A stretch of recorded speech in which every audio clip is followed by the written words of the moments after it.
Hey guys, it's Elle, and welcome to another eGirl anime review. Today, we'll be going over A Place Further Than the Universe. Here we go!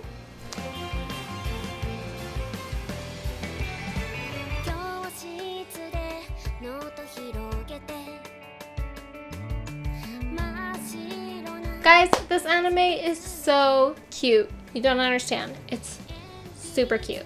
It was made by Studio Madhouse, which has brought us great coming-of-age stories like Hunter x Hunter and Gokusen, and brought us the kawaii factor from shows like Chobits and No Game No Life.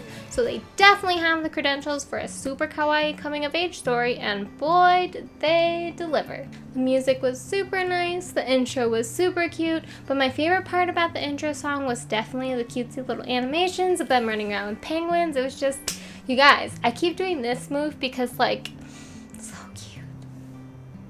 this anime is all about youth and friendship. This is about a group of girls who discover that quarter-life crisis that is high school, where they think, oh no, my time is running out, I'm almost gonna die. What am I gonna do with my life? I need to go on one last adventure. And so they do, all the way to Antarctica, which is why I'm wearing this.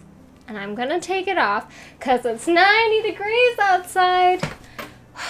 Okay, so our main character is Kimari. She's entering high school and wants one crazy last adventure before she has to go off to take exams. As she returns some lost money to a classmate, she discovers the opportunity of a lifetime to go with someone she has just met all the way to Antarctica. And so the craziness begins. The first few episodes of the show go as you would expect. The adults keep turning down with concerns of safety and budget cuts, but these girls are scrambling to make things work.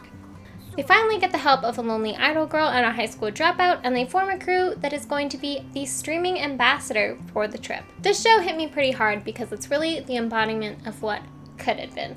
Obviously, probably you guys don't know this about me, but when I was really young, around 13, I had the opportunity to apply for this research vessel that was gonna go explore off the coast of Oregon, and it was gonna be super fun.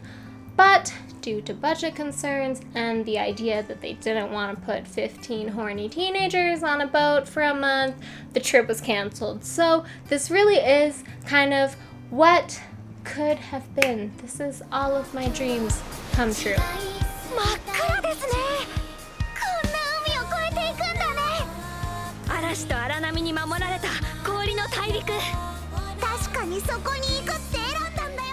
One thing I really loved about this show was the relationship that the girls had with all the other adults on the crew. We discover that the three women who are running this research campaign were originally friends, just like these girls who decided to join a civilian-funded expedition many years ago. One of the women went missing during this time, which was of course Shirase's mom, and it's really interesting to see how the other adults on the crew, even just the random other members that you see in the background, react to these girls being on the ship.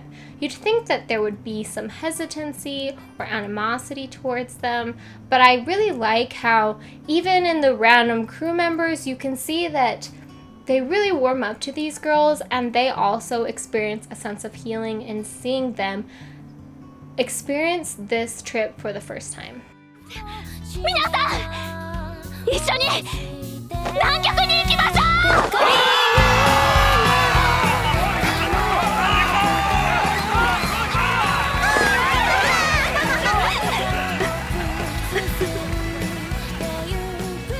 I also think it was really funny how these girls are trying so desperately to hold on to their youth and go on this last big adventure because they do so much growing up on this trip. By the end of the show, they learn how to work hard, communicate effectively with adults, build relationships, and learn how to recognize and foster talents in others.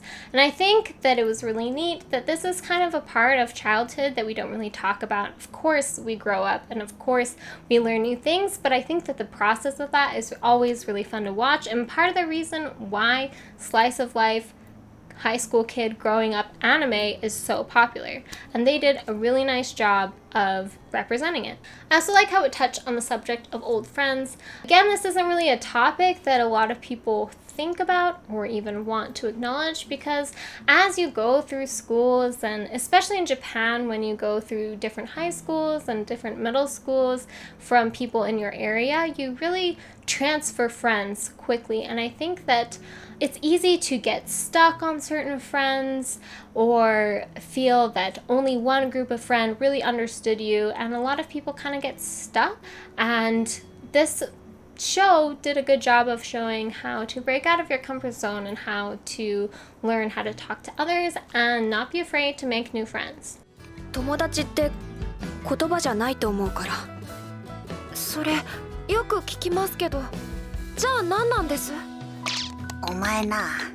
いや、だから気持ち? By leaving their small town, they realize that there's so much more out there and there's so much more to learn and experience, and they really shouldn't be hung up on little things like tiny high school disagreements, and they learn how to forgive others, and it's super cute. Of course, there's the big wrap up. The crew finally reaches the station where Shirase's mom went missing. Now, this didn't really hit as emotionally hard as I was expecting at first, because they arrived at the station and Shirasa's very hesitant to go in. She's all like, oh no, it's fine, and smiling and saying that I've come here to get all that I need, but we know that that's not true, and we know that that's her just trying to act tough in front of her friends. And I think it was really touching that her friends rushed in and decided to help her find a memento of her mom, and they were able to find her laptop. And the emotion didn't really hit as it probably wouldn't have in person until she gets back to her room and opens the laptop and sees all the emails that she sent to her mother that are left unread. And she starts crying, and I start crying, and it was this whole mess.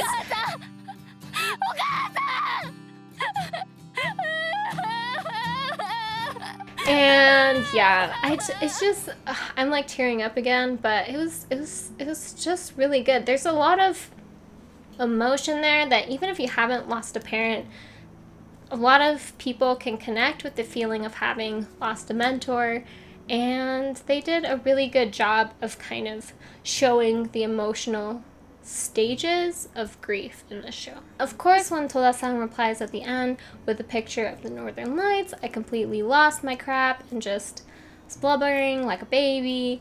And there's just this sense of camaraderie, them going back to the scene, showing the whole crew still in Antarctica and showing these girls making their way back home. It just really represented to me how, despite where you are, you can always find a group of people that you belong with and that you always connect with, and all we have to do is go out there and go on one more adventure. So yep, just go watch the anime before I cry again. Don't make me cry. Okay. I think you guys can tell how much I really like this anime. I give it a definitely recommend out of 10, so you guys should definitely go check it out. If you liked this one, I have another eGirl recommendation of the hour, Little Witch Academia. Currently available on Netflix. It's another show about young magical girls, but this one focuses more on interpersonal relationships rather than giant magic battles, so it's really similar thematically. If you like Kimari and thought she was as dumb and kawaii as I did, then you'll definitely like this show and you'll have a lot of laughs. So I recommend checking it out soon before I do my review video on it. As always, please like and subscribe and share this with all your friends. If you have a ton of friends who also like this anime and maybe are going to a convention and would like to cosplay, make sure to check out my cosplay prep video that is coming next week. Leave a comment down below on your favorite kawaii slice of life show and I will be sure to check it out. Thank you so much, guys. Love you. Bye!